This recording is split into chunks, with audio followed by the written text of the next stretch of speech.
Hello, ladies and gentlemen, it's D-Man the Great here, and I'm back again today with that part 2 I was talking about in my last video.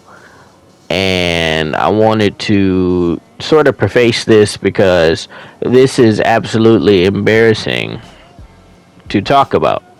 So,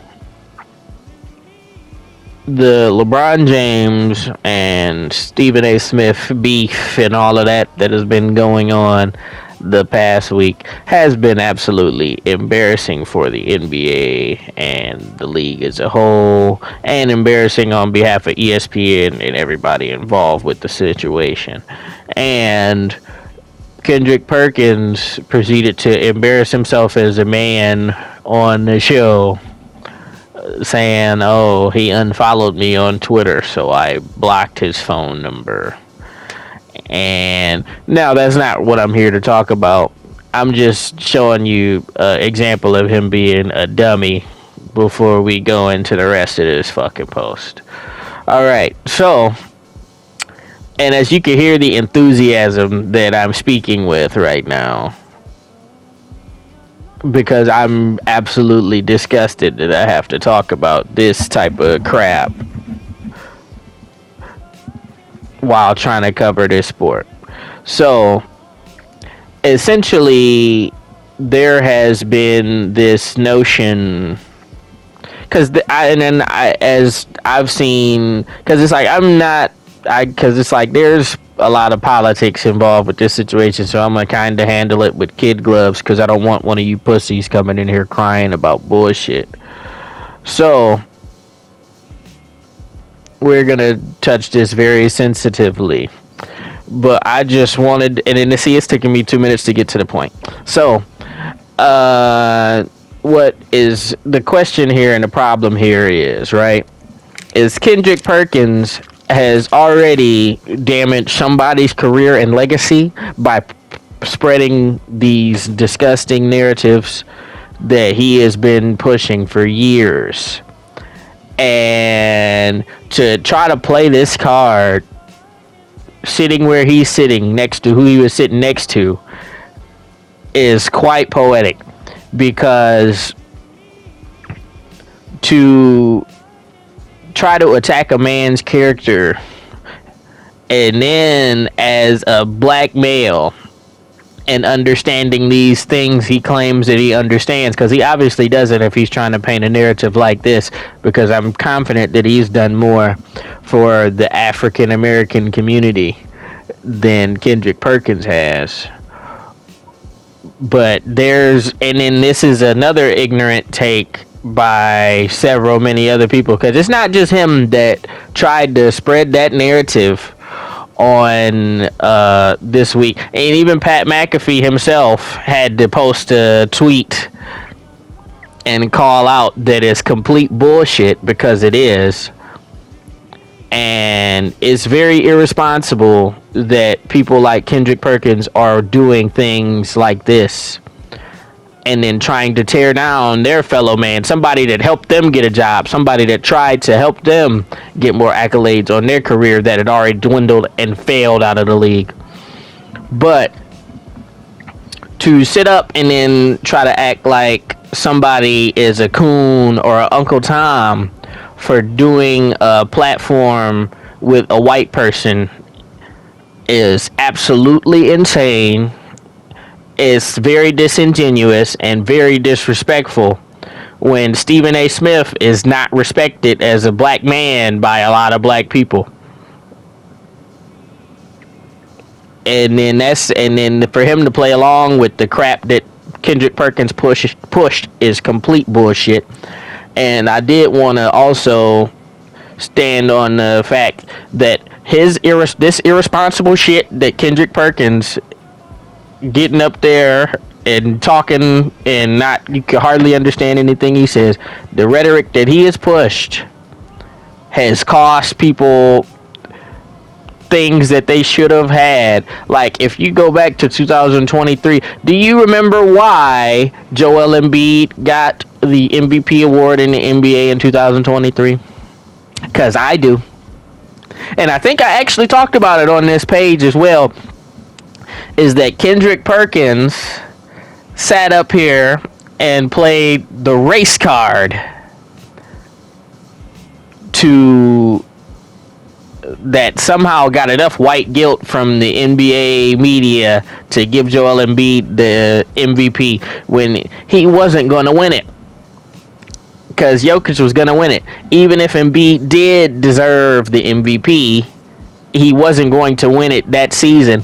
And you could make the argument is, and then that's the thing, for at least in my current mind state, is I like the stat points responsible for. And the thing is, if Embiid averages 36 and 12, but Jokic is averaging 25, 14, or 13 and 12, or not 12, but 9 or 8, that accounts for more points than the 36 and 3, you know? But who am I, right?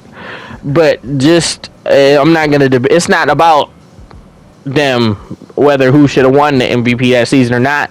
It shouldn't be a situation where and then that was the same thing with the Lamar Jackson and Josh Allen thing, is they have turned sports into race and politics again to justify who they're rooting for in the race. And it's like, you could just vote for the guy that you're rooting for because the numbers will back it up.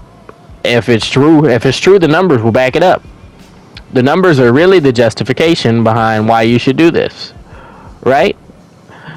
And it's like, this is really not something that imbeciles should be paying much attention to. But somebody has to mention this because it's absolutely irresponsible, absolutely ignorant that all of these people will come out and then attack a black man and say, oh, you have a big platform, you should always choose a black journalist over a white journalist. And then fuck the context and fuck what point you're trying to prove or trying to make. Like, if I have a beef with another person and then they go on somebody's platform and multiple people that don't like me, that hate me, and I was like, you know what, I'll go on this platform because he doesn't like this guy, and we know that, and then now because he has a problem with, and it's like, because mind you, if like this guy literally attacked this man on several fronts in this beef, and he went on Sean Hannity, he went on Skip Bayless, like you went on multiple people, and then you trashed me to people that don't know the first thing about me. Like, and you took it outside of sports by making it politics. That's not basketball anymore. You're on Fox News talking about basketball stuff. And it's not even basketball, really. You're talking because a basketball player can run at you because you called him out as a parent. And then that's the thing, too, is like, even for those who disagree with what LeBron has done, and I'm not saying he's perfectly innocent in it, because there are people that did get shots that probably didn't deserve it, sure. But you can't sit up and then shit on somebody and then expect for them to play with kid gloves, and then all of you idiots got on and then tried to point here and point there and say, oh, he should have went on somebody else's stuff, he could have went on this black person's podcast and that black person's podcast, and then proceed to vilify him and try to claim he's some sort of Uncle Tom because he sent a shot back in a feud where somebody went on people that he didn't like's platform. Like, does that make sense? Is it not making sense? And then everybody tries to play the shit that they're so fucking smart. And, oh, you're missing the point. Oh, you're missing the point. What is the fucking point then?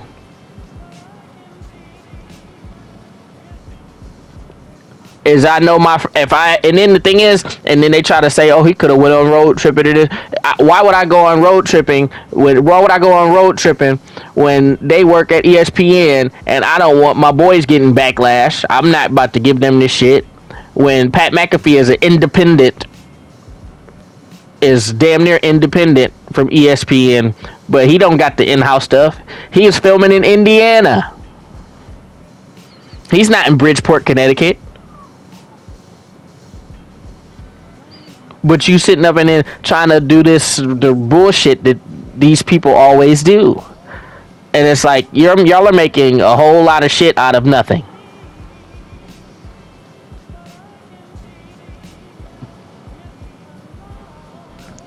But, all in all, I'm done talking about it. Like, comment, subscribe, all that good shit. And I will catch you guys later.